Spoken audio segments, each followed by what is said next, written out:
اب یہ جو دہشت گردی واپس آئی ہے اس کے پیچھے پی ٹی آئی ہے. ہارڈ ٹارگٹ تک پہنچنے کی صلاحیت دہشت گردوں کی ختم ہو چکی ہے.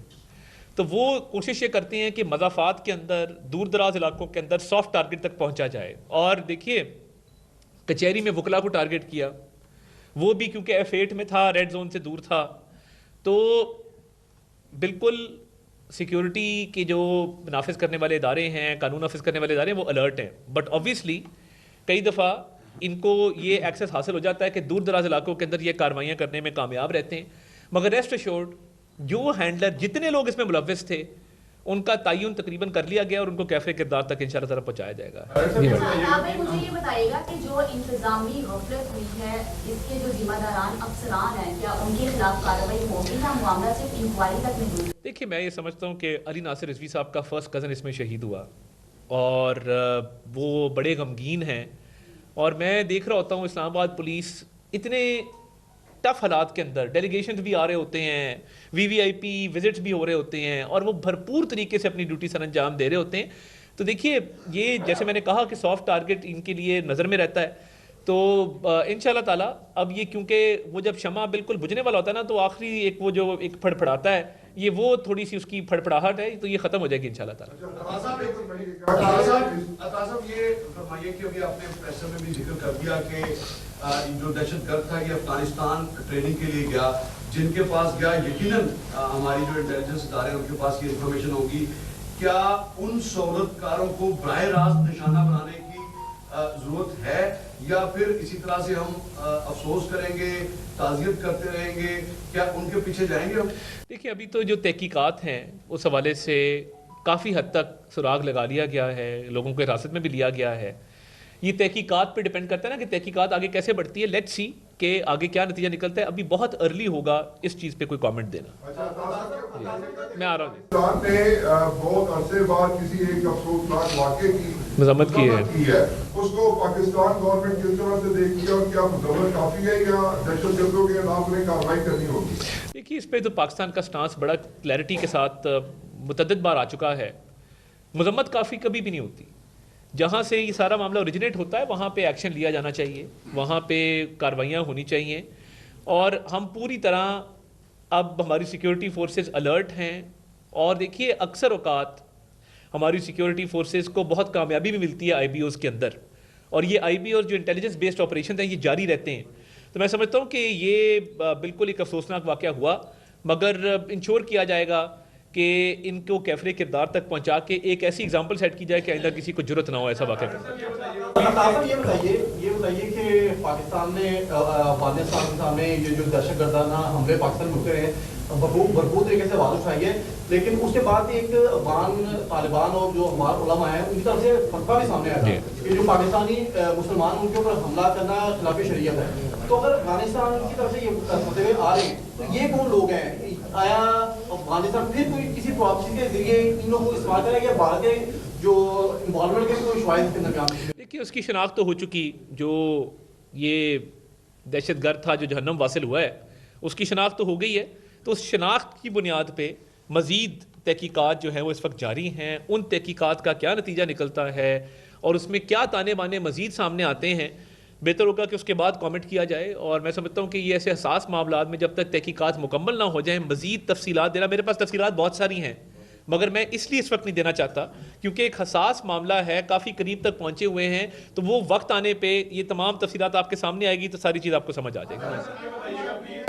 یہ پچھلے 3 مہینے سے ایسے جو بھی واقعات ہو رہے ہیں 2 گھنٹے کے بعد 3 گھنٹے کے بعد کہا جاتا ہے کہ ان کا تعلق فتنۃ الخوارج سے تھا, یہ افغانستان گیا, تربیت لی, واپس آیا. یہ ساری انفارمیشن 2-3 گھنٹے میں کلیکٹ کر لی جاتی ہے, لیکن اگر اتنی زیادہ انفارمیشن ہمارے پاس ہوتی ہے تو ایسی کوئی بھی کارروائی ہونے سے پہلے ہم اس کا روک بھی. اللہ تعالیٰ آپ کو اپنے زمان میں رکھے. آپ یہاں سے باہر نکل کے خدا نہ خواستہ آپ کا ایکسیڈنٹ ہو جائے تو میں بتا دوں گا کہ جی اس کی گاڑی وہاں سے لگی, سامنے سے گاڑی آ رہی تھی, اس طرح لائٹ ٹوٹی, یہ چیزیں ہوئیں.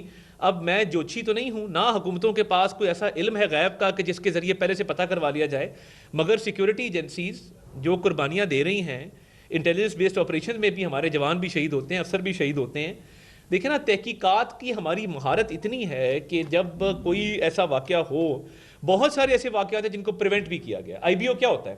IBO کی تب کیا جاتا ہے بیسڈ آن پرسائز انفارمیشن کہ جی فار ایگزامپل فلاں تحصیل کے فلاں گاؤں میں فلاں موضع میں فلاں گھر کے اندر یہ کاروائی ہو رہی ہے، آئی بی ہوتا ہے، بندے پکڑے جاتے ہیں، اسلحہ جو ہے وہ لیا جاتا ہے تحویل کے اندر اور ان کے خلاف مقدمہ قائم کیا جاتا ہے۔ اب مسئلہ یہ ہے کہ جب خدا نہ خواستہ کوئی ایسا واقعہ ہو جائے، اس کی جب تحقیقات ہوتی ہیں تو شناخت کے ذریعے، فورینزکس کے ذریعے اور انٹیلیجنس شیئرنگ کے ذریعے تمام تر معلومات لے کے تو ان کے ہینڈلرز کو پکڑا جاتا ہے۔ کچہری والا جو واقعہ تھا 48 گھنٹے کے اندر اس کا ہینڈلر پکڑا گیا، ہینڈلر کے ساتھ جو باقی لوگ شریک تھے وہ پکڑے گئے، پوری ڈیٹیل سامنے آئی اور ان کو کیفرے کردار تک پہنچایا گیا ہے۔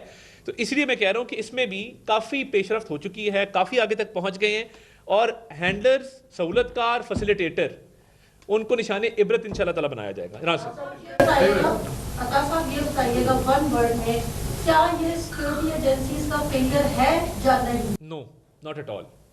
وہ اس لیے نہیں ہے کہ ہمارے سیکیورٹی کے ادارے، ان کی مثال پوری دنیا میں دی جاتی ہے، اور آپ شاید لوکل بیٹھ کے اس کو دیکھ رہے ہیں نا، میں تو انٹرنیشنل پرسپیکٹو میں چیزوں کو دیکھتا ہوں کہ دنیا کی جو مایا ناز انٹیلیجنس اور سیکیورٹی ایجنسیز ہے وہ کہتی ہیں کہ جس طرح جعفر ایکسپریس کا واقعہ ہوا، جس مہارت سے اتنی 100 جانیں بچا کر لوگوں کو بازیاب کروایا گیا منیمل ڈیمیج کے ساتھ، یہ ہماری ہی سیکیورٹی فورسز کر سکتی تھیں۔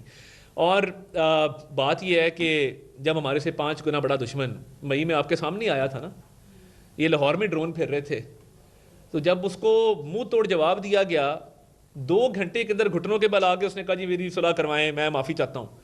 تو گوریلا وارفیئر کی ہسٹری ہے، میں ہسٹری کا بھی اسٹوڈنٹ رہا ہوں، ہم ہسٹری نہیں پڑھتے۔ جب گوریلا وارفیئر ہوتی ہے تو گوریلا وارفیئر تھوڑی ٹریڈیشنل وارفیئر سے، کنونشنل وارفیئر سے مختلف ہوتی ہے۔ گوریلا وارفیئر کے اندر یا پراکسی وارفیئر کے اندر دشمن کھل کے سامنے نہیں آتا، دشمن چھپ کے آتا ہے۔ اب جو چھپا ہوا دشمن ہے، جو چھپ کے وار کر رہا ہے، پہلے تو اس کی بہادری پہ داد دینا کہ وہ کتنا بہادر ہے کہ وہ چھپا کے آ رہا ہے، وہ ڈر کے آ رہا ہے، وہ خوف کے سائے میں آ رہا ہے۔ اب دیکھیے جہاں پہ سیف سٹی جیسے سسٹم ڈیولپ کیے گئے ہیں، سی ٹی ڈی جیسی فورسز کھڑی کی گئی ہیں، فورینزک لیب جیسے سسٹم بنائے گئے ہیں، ہمارے پاس اور سیکیورٹی ایجنسیز کے پاس پورا اپریٹس موجود ہے، وہاں پہ مضافات میں واقعہ ہونا افسوسناک ہے، بالکل ہے، مگر یہ سیکیورٹی فیلئر ہے نہیں ہے۔ اور اس پہ ہمیں متحد ہو کے اس سوچ کا مقابلہ کرنا ہے کہ ہماری سیکیورٹی فورسز کے پاس تمام تر مہارت موجود ہے اور مقابلہ کر رہی ہیں اور کرتی رہیں گی۔ میں تھوڑی سی آپ کی یاد دہانی، میں سیاسی بات آج کرنا نہیں چاہتا تھا، مگر آپ کو یاد ہوگا کہ ایک آپریشن رد الفساد اور ضرب عضب بھی اس ملک کے اندر ہوا تھا۔ آپ کو یہ بھی یاد ہوگا کہ خودکش دھماکے ختم ہو گئے تھے۔ آپ کو یہ بھی یاد ہوگا کہ کراچی کا امن بھی بحال ہو گیا تھا۔ پھر ایک حکومت آئی، میں کسی آج سیاسی بات کرنے کے ارادے سے نہیں آیا تھا، میں ایک ایسے ادارے میں موجود ہوں جہاں مجھے زیب نہیں دیتا، مگر اب آپ نے اس بات کو چھیڑا ہے تو میں صرف آپ کی تھوڑی سی یاد دہانی کراتا چلوں کہ کسی نے یہ کہا تھا کہ یہ پرامن لوگ ہیں، ہمارے بھائی ہیں، ان سے ہمیں بات چیت کرنی چاہیے، اور ان کو سیٹلڈ ایریاز میں لا کے بسایا گیا تھا۔